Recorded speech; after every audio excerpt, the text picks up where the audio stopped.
If you ask Canadians about whether they plan to travel to the US for a vacation, you may get an answer that reflects a newfound desire to stay local. With everything going on in the U.S., I feel like a lot of Canadians kind of want to stay home. Won't be going to the U.S. No.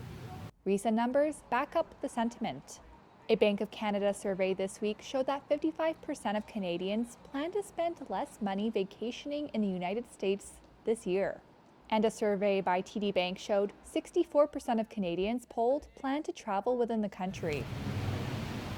The shift started earlier this year when US President Donald Trump threatened to annex Canada and imposed a series of tariffs on Canadian goods. That has spurred a Buy Canadian movement, boycotting US businesses and, in turn, avoiding travel south of the border. As we look at Canadians traveling south, we are seeing a decline of. Joe Amati is from Destination Canada, a government agency that promotes Canadian tourism.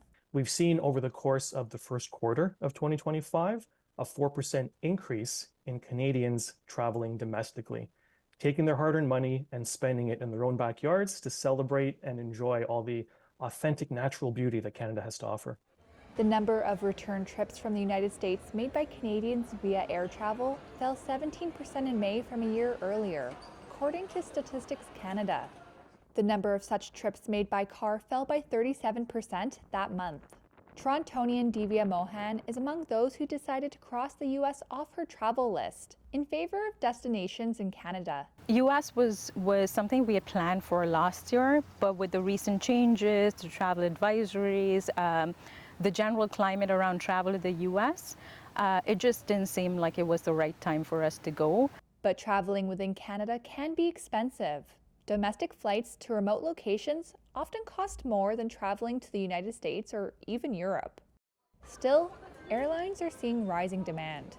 Air North, which serves the Yukon and Northwest Territories in the country's north, said arrivals to the Yukon rose 7.6% from January to June this year.